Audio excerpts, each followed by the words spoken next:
Welcome to the Grace Church Parenting Podcast, where we believe that when parents are healthy, everyone wins. We know that parenting is no small task, and it's normal to wonder if you're getting it right. As a parent, you are the primary discipler of your kids, and this podcast is here to come alongside you, offering parenting tips and biblical wisdom for the real-life challenges that come with raising kids from elementary to high school. I'm your host, Jocelyn Olminski, and my co-host is Mark Steller. Mark, how are you? I'm doing awesome. Great to be here. Yeah, that's awesome. So today we have Scott Chouinard on our podcast. Scott, thanks for being here. Um, I don't know whether or not I should call you Mr. Chouinard or Scott. I don't know what's typical. You are Um, definitely old enough to call me Scott now. okay, But okay. thanks for having me on. I'm Yeah. not sure if I check the boxes or was just available. Either way, I appreciate you having me on. So Yeah, it's fun having you on. Scott was actually my history teacher when I was in high school, and that was 6 years ago, which is crazy to think about that now that so much time has passed. So it is good for you to be on the podcast and for our parents to get to know you more. Mark, how long have you known Scott? I've known Scott for a while. Like our paths have crossed, but we've just become close here, kind of post COVID, as he's been back around. He and I have connected, and now we've got all sorts of cool connections, and it's super fun. So yeah, it's probably 3 or 4 years that we've actually been able to build a friendship beyond just crossing paths. Yeah. I know maybe parents who are listening might not know who you are, Scott. And so I know you're a teacher at Copley High School. You help lead the FCA there on Thursday mornings in your classroom, right? yeah. Yeah. Well, actually, we had to graduate from my classroom because our numbers got too big. So Wow. we are now in the media center.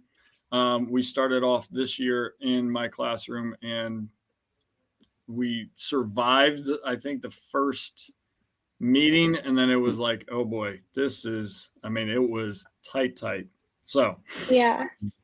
good How things. many students are you guys averaging for FCA? So anywhere between low 80s to low 70s. I think our biggest, I think we got up into 90. I think it was like 96. And our smallest was like 72. So, and that's, Thursday morning, 6:45 to Mhm.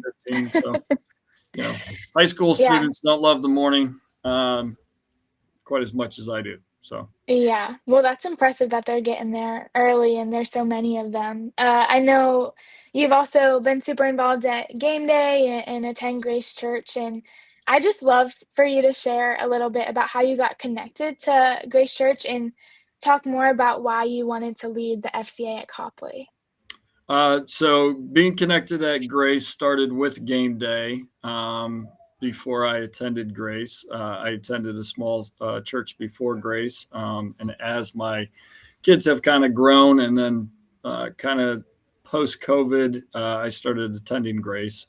And so, a little bit about my background. My dad was a pastor for over 40 years. So I grew up around the church, and have always kind of looked at teaching and education as a ministry and a little bit of a calling. And so there's been different things I've been involved in, mostly around sports, as far as coaching and being involved that way. Um, and then Mark Steller, like Mark Steller always does, seems to put a bug in somebody's ear and tell them what a good idea it is. And so he kind of brought the idea of FCA with some new leadership that took over at FCA in our area in Northeast Ohio, and said, I think this would be something that would be great. And by the way, I think you should be the one to lead it. So that's, Yeah. there's a longer story there, but that's kind of how I started to get involved. And it has been one of the greatest blessings of my life. I mean, honestly. So, yeah. Yeah, I love that's hearing really it, cool. Jocelyn. That's all true. I did, but you can hear by the stories already that I wasn't wrong in who I was recommending to be a part of it. So it's going great. Yeah, yeah. Yeah, you have a lot of experience, I know, just with coaching and teaching teenagers. I am curious about how um, you've seen athletics contribute to youth development.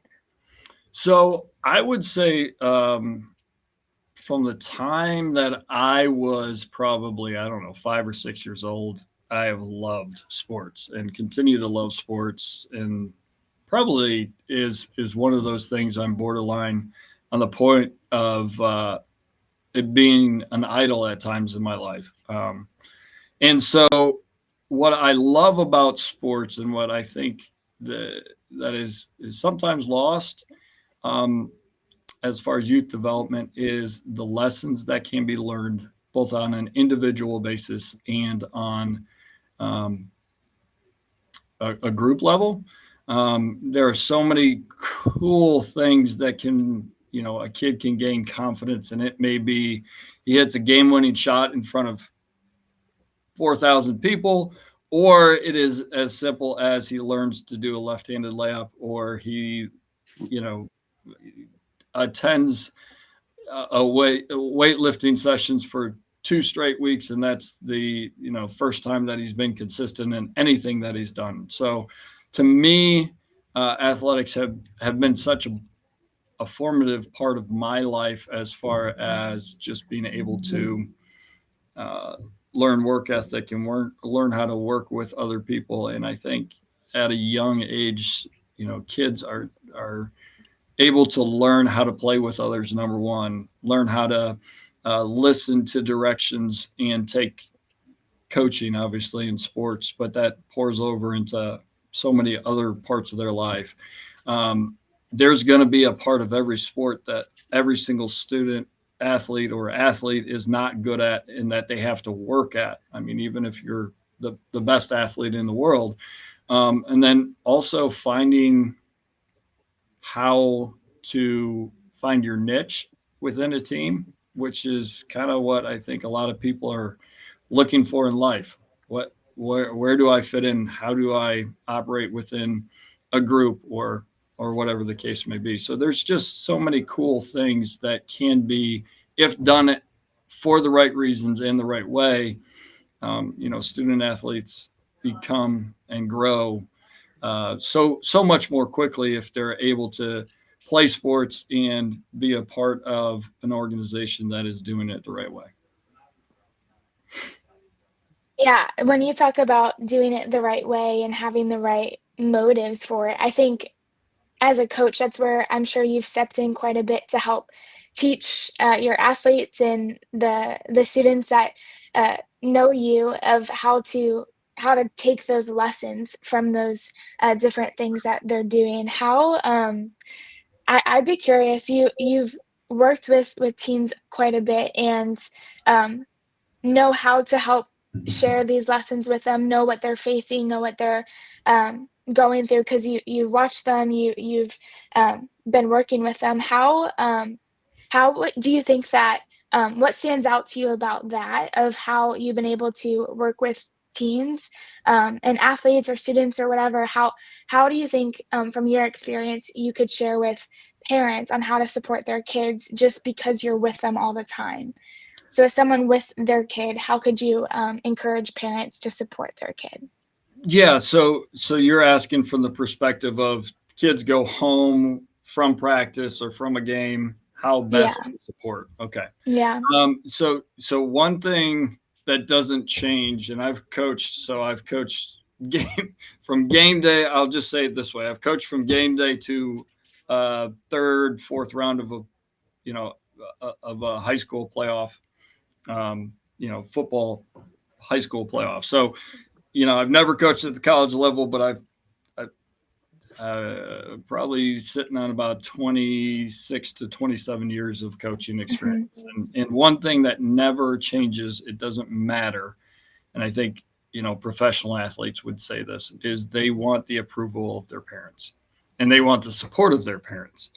Um, So the first thing that I would always say is, number one,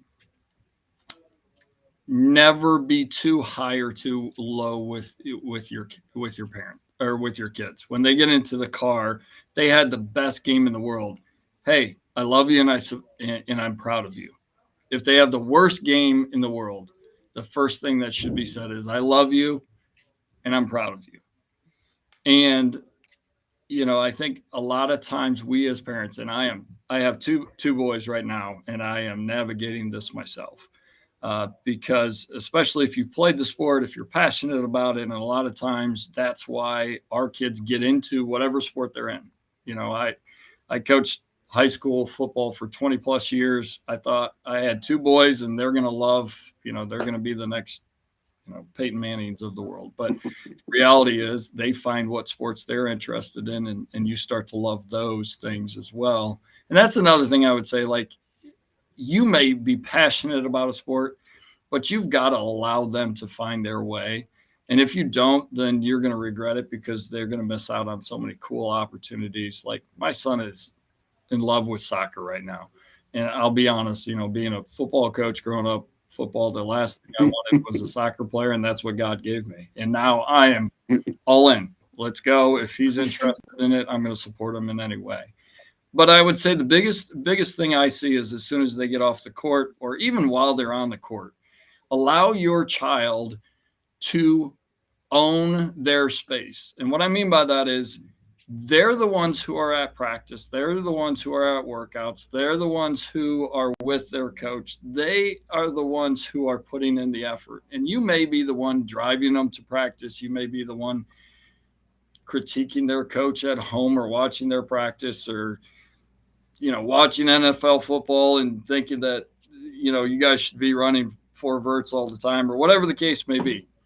The reality is, they are in it for their reasons, and you've got to be the person who supports and takes them to where they want to be. And whether that's they never get beyond game day, that's fine.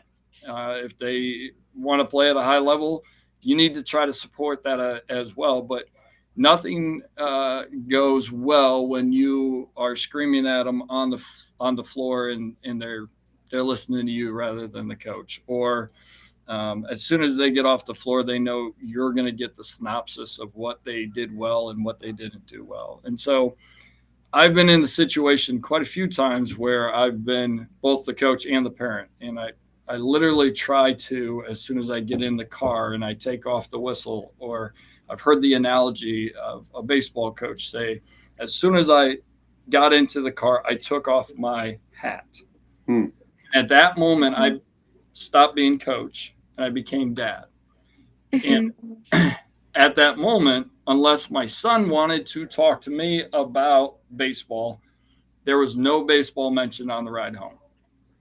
And so a lot of times, what I have found when I've been doing well as a parent, and I navigate this all the time because I love and am passionate about sports. But the more that you support, the more you tell them you love them, as long as you have certain conversations with them leading up to it. Hey, listen, all I care about is, are you giving great effort? Are you being a great teammate? And are you controlling what you can control? And they come off and they do those things, then that's truly what matters. And you say, hey, I'm proud of your effort. I'm proud of the way that you worked hard. I'm proud of how awesome you were as a teammate. And they're going to remember those things, and they're going to feel supported. And then if they want to discuss with you, hey, I'm really struggling with my jump shot. Could we get some shots in the gym? Rather than saying, hey, you were 1 for 15 from the floor. We're going right to the middle school, and I got a key, so we're going to put up 150 jump shots. The kids will hold that against you. And honestly, I've seen it so many times that, really talented kids who have a love for a sport lose the love for the sport because the parent ruins the experience. Scott, do you think that's I like to sit here on the other, like, on the parent side, like, we talk about this a lot. Is that a newer problem, or are we just starting to realize it? I mean, I think the car ride home and all of us wanting to coach. You've been playing sports your whole life. Do you think this kind of always been a challenge and we're getting better at thinking about it, or is it tougher now than ever before because there's so much information thrown at it? I think we've got more answers. Like, what do you think about that? I think it's twofold. Number one, I think sports have become more and more important at a younger and younger level.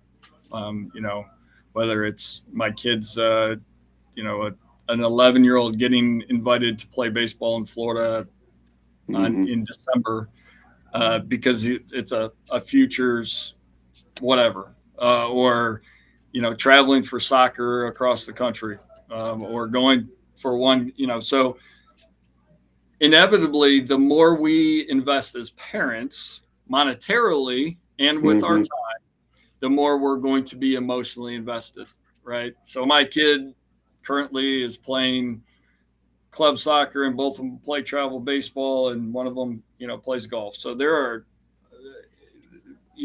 money there are opportunities to spend money. So I think the intensity has gone up because of the amount of money, and parents feel then they have some stake or ownership over that. And what I would say to that is you have to check yourself as far as the intention of your investment. Yes, it is a financial investment, but are you investing to give them the opportunities because they have earned it and because that's something they love? Or are you investing because that's what you want to be seen as? My kid is really good, so therefore he has to do this, or she has to have this opportunity. So I think that's number one. I think number two, we live in a culture where coaches are fired, when they are winning. I mean, you look at the Cavs, 2016, right? Yeah. Winning record, number one in the East, and the coach gets fired midseason. And so we live in a culture that has the right, or given people the right, to question everything and to believe that the coach has more impact than they actually do. And so I think that's where we have failed as parents, and continue to fail all the time, is to rather than talking to our kids only about what they can control, or talking about their effort and the things that they can do to make things better, we look for blame, and the easiest people to blame are coaches and other people other than ourselves. So I guess that would be the two things. I mean, I remember my dad, the only time he ever talked to a coach of mine, and I played baseball, soccer, in high school I played football and baseball. But honestly, the only time he ever talked to a coach was I slammed my helmet after getting out at home, and he walked down to the fence of a little league game and told the coach, if you don't sit him the next few innings, I will pull him off the field. So, that was the kind of parents I grew up with. They were very supportive, but they also were not going to complain. They believed in the lessons, like you're saying. They believed in the lessons of the game as much as the wins. Yeah, absolutely. Yeah, Scott, when you talk about when kids watch their parents, say those things about their coaches or have those kinds of like quick responses, and what does that do to an athlete when they watch their parent make these comments about the coach or questions the coach's judgment? Like, you've experienced that with your own parents. What did that do? Well, I think we talk about credibility and authority figures. The credibility of authority figures. I think number one, it undermines the position and authority of the coach to start with. Anytime that you question something outwardly, I think, again, it gives athletes kind of, and again, I hate to say society or where we're at with sports, but this is the era of if it doesn't work for you instantaneously, then you leave that school and you go somewhere else. So, loyalty used to be something that was very important. I would say from the parents' perspective, and this is something my wife and I have tried to discuss, there are going to be things that you disagree with as far as what the coach does. both whether it's philosophically a call in a game, how much playing time your son and daughter is getting. I mean, and as a parent, you want what's best for your child, correct? I mean, you want to see your child succeed. You don't want to see them sitting at the bench and getting 2 minutes of playing time only when they're up or getting killed. So I understand that, and I've been there. I mean, I understand. But I think we need to be really cautious, really, really cautious of allowing our student athletes or our athletes, I should say, to hear us talk negatively about other people. Okay. Because even if it's, well, if your coach would have done this. Okay. Well, let's start with what a coach's job is. And a coach's job, number one, and this is lost, I think, a lot, is to keep your child safe, to love your child, to teach your child lessons. And then it's about, are they developing them as an individual, and are they developing them as a team? And a lot of times what we hear is, well, they don't win enough, or they don't do the right things, or they don't have the right offense, or they don't have, well, okay, let's start. Are they a good human being? Are they treating my child the way? Are they pushing my child? Are they teaching them these lessons? And those aren't the discussions that take place. So let's just take the example of how you could handle it if your child isn't playing. Number one, you can discuss with them, like, how are things going in practice? Are you giving great effort? Is there a reason why,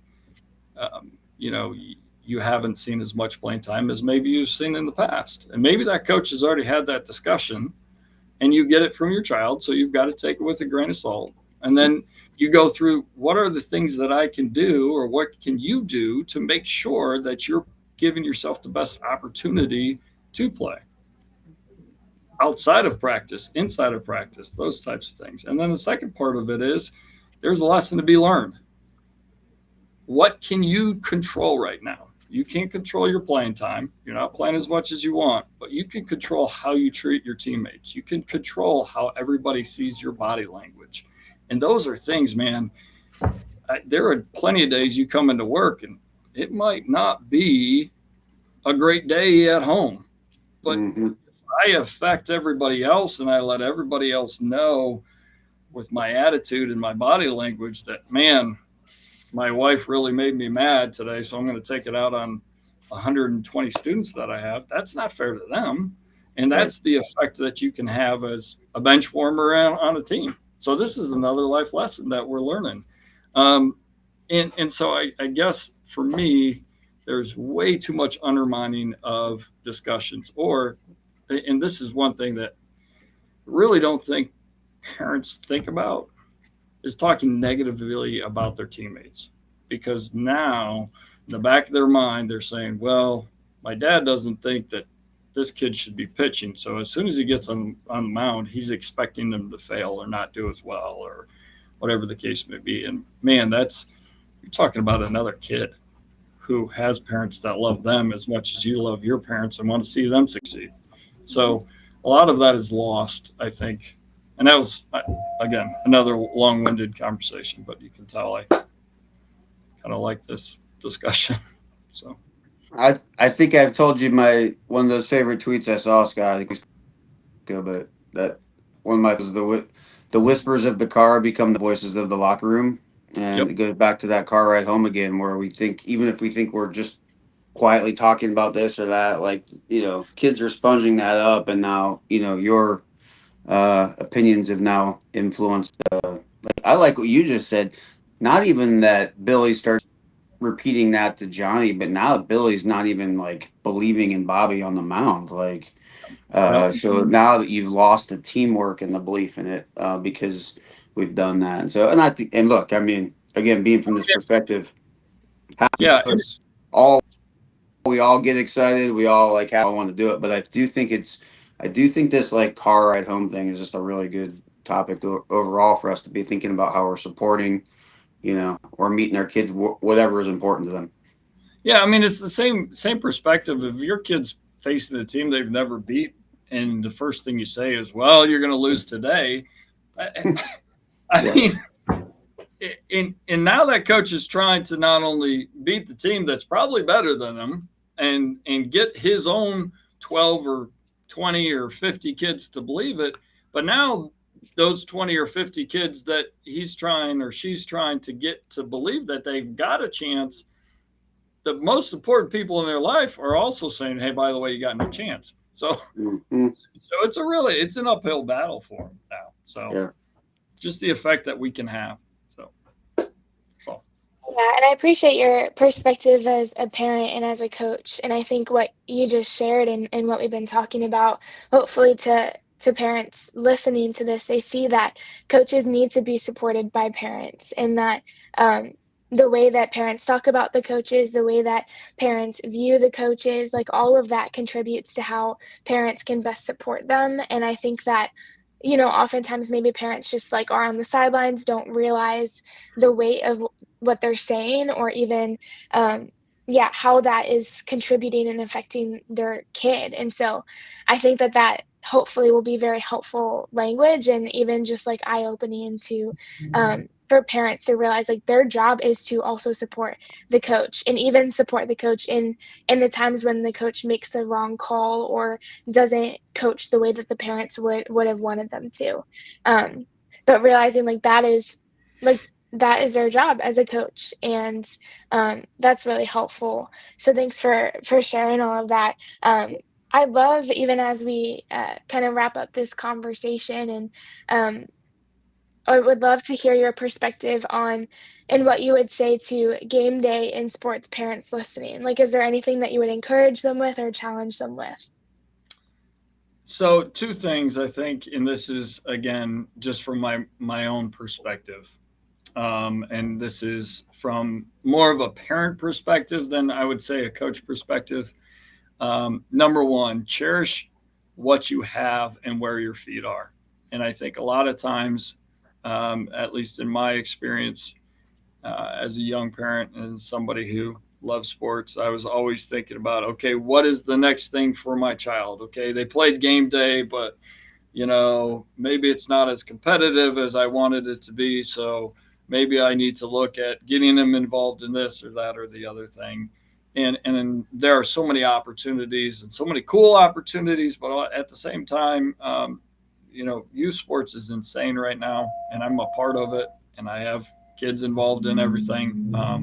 That's a whole different topic, but be where your feet are and enjoy the moments, because there will be plenty of times and opportunities. And right now I'm in a phase where I'm driving them everywhere, and people are like, oh, don't you hate driving them to Pittsburgh for one game and back? And I'm like, no, actually, this is the time I realize in 3 years, my oldest son will be driving, and he won't want me to drive him to his stuff, so I'm going to miss out on that hour or 2 hours in the car with him. The second thing I would say is, if we're looking at it from a perspective of the long term of the child and you and your relationship, enabling yourself to put God first in everything that we do, and not allowing sports to become the idol, is where it becomes healthy and growth is found. And I think I've done a great job of it in some parts of my life. In other parts of my life, I've allowed sports to become the most important thing, and understanding that God has given us this gift of sport, and it has formulated or helps form relationships and helps form young people. But the reality is, it is a part of our life, and most importantly, we need to make sure that we're focused on Christ first, and following His will, even when it comes to sport and when you're on competition and all those things. So again, where you are is where you're supposed to be. God put you there. Enjoy it. Be where your feet are. Don't be looking for the next thing. Those next opportunities will come, and you should take advantage of them. But right now, man, enjoy every single second, even if your kid gets the ball, goes the wrong way, and makes a layup. Those will be the things you remember, not some AAU tournament or travel baseball tournament where it's one of 600 games that you play, and it was a cool experience, but you've played so many that you've forgotten half of them. So that's my advice.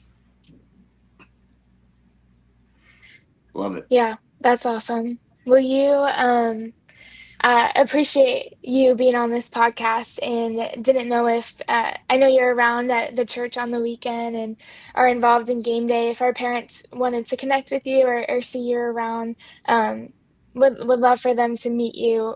Are you going to be coaching this year at game day or? I'm not coaching at game day. I am around a little bit, and would be happy to have a phone call, a conversation with anybody, sit down, have coffee with anybody, and kind of share my perspective. So, my email address is scott.chouinard@copley-fairlawn.org. I know that's a long one, but if you run into Mark or Jocelyn, they have my cell phone, and I'm happy to, give it out to anybody. Obviously, I talk too much about this stuff that we got through about, I think, 4 of the questions of the 10 you asked me. But it's something I'm passionate about. I love it, and I love the perspective, and getting other people's experiences too. So happy to talk to anybody. So I love it. I think that it's, Christianity, faith can be a team sport as well as sport in itself. So I think you want to have people to do that. So yeah, you guys listening got just a taste of it. I think the perspective of Scott being a coach and a teacher and a parent and not leading something like FCA just is an amazing perspective. So yeah, I thought it was awesome. I'm glad to have you. And yeah, if you want to get connected with him, find Jocelyn or I, and we'll get you connected to Scott as well. So appreciate it. Thanks so much, Scott. All right. I'm going to go teach some classes. We'll see you guys. All right. Sounds good. Thanks so much for checking out and listening to the Grace Church Parenting Podcast. We hope that this has been a helpful resource to you in the stage of parenting that you're in. Be sure to check out more episodes as we release them, and we'll see you next time.